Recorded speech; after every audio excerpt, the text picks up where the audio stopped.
We're going to untangle the complicated process of content strategy with a few tips, just four, so that you can create better content strategies and plans and roadmaps for your freelance writing clients. I'm Mandy Ellis, and I built a six-figure freelance writing business, and now I help other writers hit five-figure months with dream clients without the burnout, stress, and overwhelm. We're going to hop into tip number one. So when you're creating content strategy, you need to get detailed answers and feedback from your clients or the important stakeholders in the business from the very first kickoff call, or if you have a workshop, you need to get that information. So what ends up happening when people get into content strategy is they kind of take on the load. All of the freelance writers are just taking on the entire load of that content strategy. They're thinking they're 100% responsible for that content strategy failing or getting results. That's not the case. This type of project is very collaborative with your clients. It's much more collaborative than other projects you're working on. You're going to have a bunch of meetings.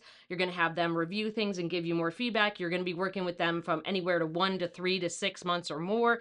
So you need to ask very specific questions on your kickoff call, because not everybody wants to have a workshop with everybody there. Sometimes the kickoff call is you and two other people, but you need to get answers about what kinds of KPIs, key performance indicators, do they care about? Do they already have content pillars, or do they already have a strategy in place? What are the things they think are missing? What are the mistakes that they have made? What are the things that they think would make this content strategy successful? Do they see any places where they're missing data or they haven't been tracking things? We need to be very specific about what we're asking in these calls, this kickoff call and the workshops, just to make sure we're getting all the information that we can from the very beginning to help inform all of our research and data, and then eventually our strategy later on. So if you don't ask these questions in the beginning, if you don't ask specific questions where you're asking about, things about their current strategy, if they have one, or data, or things they're tracking, or things they're not tracking, things they think are mistakes, things they think will make it successful, markers of success to them, like, hey, what would make this content strategy, what would make that feel like it's a success to you, right? We need that stuff from the very beginning, or else we have no we have no markers for success or anywhere that we can go in the future that kind of helps to ground the project in, like, is this actually working?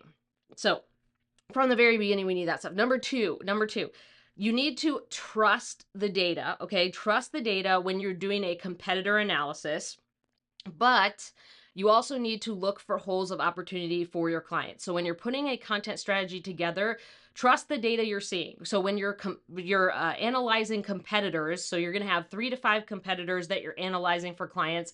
What is the data telling you? What are the trends? What are the things that you are seeing that are common amongst the 3 to 5 competitors? Where are the things that are, regular, that you're seeing, like how many times they post, or what they post, or what's working for them, what's not working for them?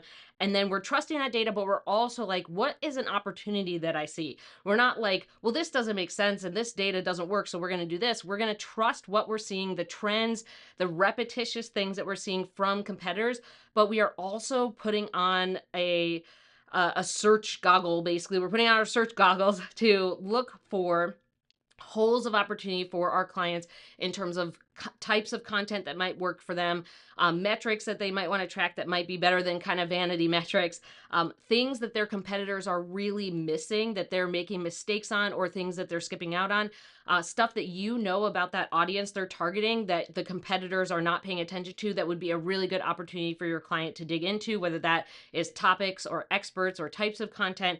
But we're looking at the competitor analysis. We are looking at what are they doing, how are they doing it, why are they doing it, how frequently are they doing it, and then we're trusting that. We're saying, okay, here's all this data from competitors, and then where are the opportunities for our clients, right? Where are the things that we're like, maybe they could try this, or it seems like there's an opportunity here because this is something their audience cares about and their competitors aren't really doing it.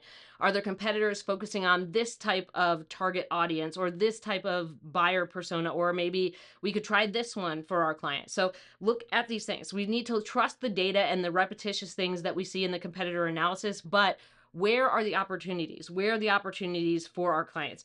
And if you really want to get the foundation in place, maybe you're thinking, hey, I want to learn about content strategy, but I need to kind of tend to the inner workings of my business first. I would love for you to check out my 7-day email course, Unskippable. It includes 7 lessons that you cannot skip as a freelance writer. It helps you build the foundation of your business so you can get better clients. You can build maybe your different niches or different projects, the actual direction of your business. You can learn about pricing, you can learn about negotiation, but these are the things that I have learned after teaching hundreds of students that you cannot skip in your business. So if you go to mandyellis.com/skip, you can grab it for 50% off at $47 and it drips out. I also have some fun little Easter eggs hidden in the course that is delivered straight to your inbox with little fun tips and fun little extras that you can check out in there. So if you go to mandyellis.com/skip, you can check it out. And I hope it really helps you build that unshakable foundation in your business. Number 3, you need to remember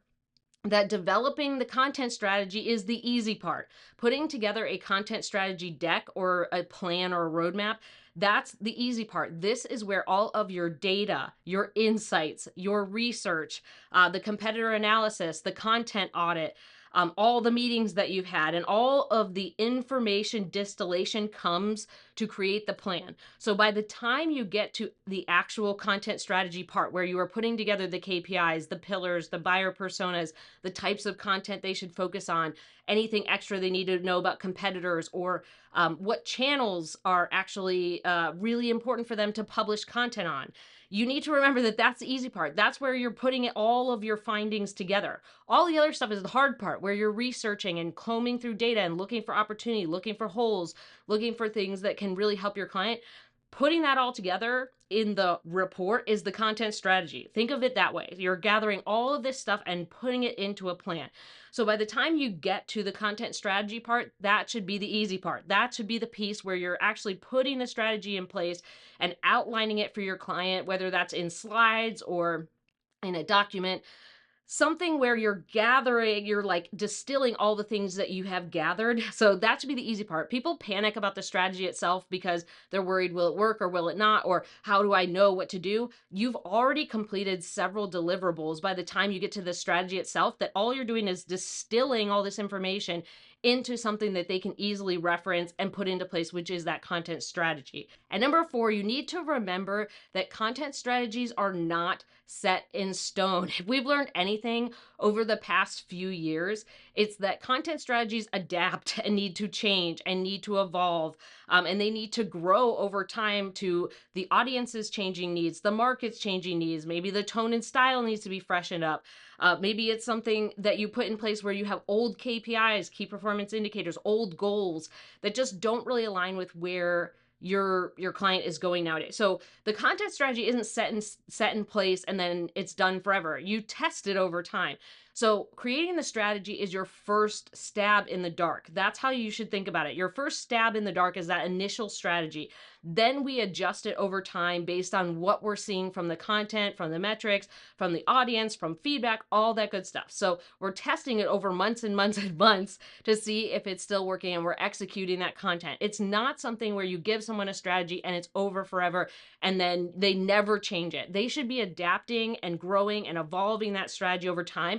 You are giving them a baseline, a foundation to work from with the initial stab in the dark strategy that you're giving them. This is something where you're gathering information from the clients. You are digging into the data. You are researching all the competitors, all the types of content, all doing the content audit of your client's current content. You're mushing all of that together into the strategy to say, based on right now's data and analytics and content, this is our next step. That's what it is. It is the next step. It is a roadmap. It's not forever. Don't get caught in the idea that you set a strategy and that's it forever. It is something that evolves over time. So don't feel like you have to overthink it or over pressurize this type of project because it has to be perfect, because the strategy has to work. Strategies get adjusted all the time. We can talk about a lot of different industries where there are lots of strategies that are put in place that are changed over time. It's not like the first car that was ever made is the car that we drive now. There are lots of things that evolve and adapt and change over time. And this is the same. It's not not the same blueprint that your house was built in 200 years ago, right? It's different. So you want to think about that you are putting this strategy in place. It's not forever, it's just for right now. And we are using it based on our best knowledge that we have right now. And next time, we are going to talk about how to write better case studies. So we are going to go through some things that I think can help you really write better case studies for your clients, really understand the process better, really be proud of the work that you're creating with clients to basically soup up these testimonials. That's essentially what case studies are. They are souped up testimonials that you are doing. That's what we're going to talk about next time. So I hope that this was helpful, and I will see you next time.